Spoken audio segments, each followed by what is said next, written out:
guys! Welcome back to my channel. So for today's vlog, samahan niyo ako guys. So magre-review ulit na naman tayo at magbibigay ng isang feedback sa isang series na napanood ko. Actually last year ko pa ito napanood pero binalikan ko ulit. Nag-repeat ulit ako ng series, replay mode, tambay mode, or whatever. So yun to ang ginawa ko ngayong weekend na to.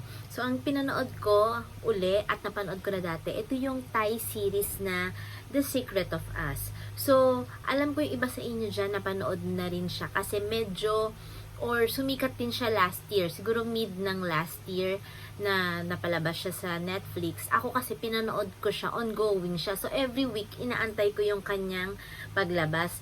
Kasi ano siya 8 episodes lang naman siya. So, nakakabitin siya guys. So, ito yung The Secret of Us na pinapangunahan or ang mga lead role dito is sina Ling Ling at saka si Orn. Bali si Ling Ling siya si Dr. Lada at saka si Orn naman ay si Earn. So well, ano nga ba yung story ng The Secret of Us? Kung iba sa inyo alam nyo na to, so sa mga hindi pa nakakaalam, it's about a femme relationship, LGL, ang tawag nga naman doon, or what we call that is girl-to-girl relationship. So, sa mga LGBTQ, napaka-normal nun. So, ano nga ba ang pinaka-storyline nung The Secret of Us?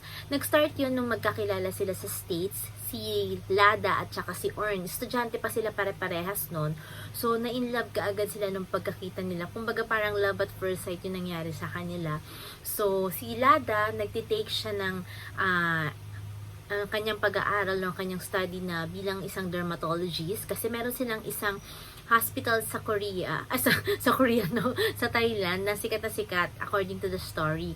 Actually guys, yung The Secret of Us pala is based siya sa isang novel na sinulat. Nakita ko yung novel pero hindi ko na binasa. So nag-focus ako sa series. So yun na nga, going back to the story, mayaman sila Lada, meron silang sariling hospital at nag-aaral nga siya sa States bilang maging magaling na dermatologist. So si Earn naman, ano lang siya, working student siya doon, then at the same time yung mother niya may sakit sa Thailand. So sobrang nag-aaral siya and then nagtatrabaho siya. So nagkita sila at nagkakilala sila sa cafe na pinagtatrabahuhan ni Earn. So, ayun na nga, na-in-love sila and then at the same time, nung nalaman ng nanay ni Lada na nasa isang girl-to-girl relationship siya, syempre nagalit, hindi niya nagustuhan. So, pinaghiwalay sila ng kanyang nanay, gumawa talaga ng paraan. So, ayun na nga, syempre naging heartbroken, ganyan-ganyan. And then, hindi ko na sasabihin sa inyo kung paano uli sila nagkita. Panoorin nyo na lang mga girls at talaga, even you guys, talagang maganda siya, nakakakilig. Ako, hindi ako mahilig sa rom-com, alam nyo yan. Pero nung napanood ko yung The Secret of Us, sobrang nahook talaga ako. And then, at the same time, inaabangan ko siya every week. So, ayun, 8 episodes lang siya. Pero, I doubt it kung magkakaroon siya ng season 2 kasi hindi naman mahilig sa season 2 yung mga Thailand. So, hindi sila ganun lagi may season. Unlike sa mga K-drama, may mga season 2 hanggang season 4 or something like that.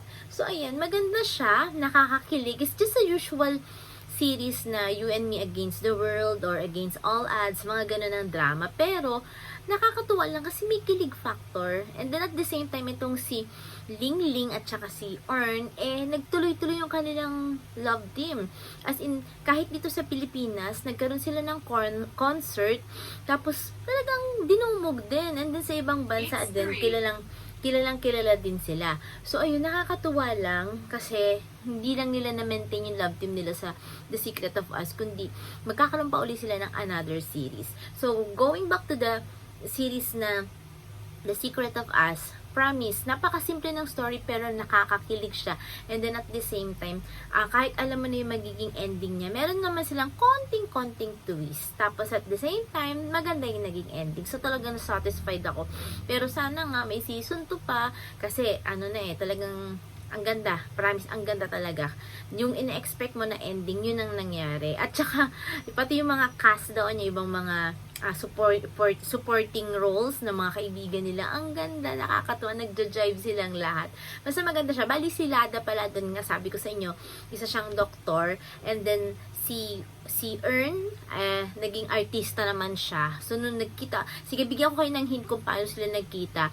Kasi itong si Lada, doktor na siya sa kanilang hospital, and then si Earn naman, sikat na artista na. So, yung hospital nila, gusto nilang i-advertise pa. So, naghanap sila ng isang artista, at ang nakuha nila si Earn. Pero si Lada, hindi niya alam na si Earn ang talagang magiging artista doon sa commercial na gagawin or sa advertisement nila. So, nung nakita niya na uli si Lada after 2 years or 3 years mula nung naghiwalay sila, yun na. Bahala na kayong panoorin nyo kung anong mangyayari. Pero maganda siya talaga, mga bebe. Sobrang nagustuhan ko talaga yung The Secret of Us at talaga namang kinilig ako. So, sa mga nakapanood na yan, comment down below nga. At kung meron pa kayong ibang mga series na gusto nyo panoorin ko, bigyan nyo ako tas ipi-feedback ko.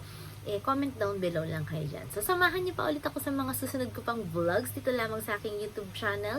Don't forget to subscribe, like, and share my video. Bye guys!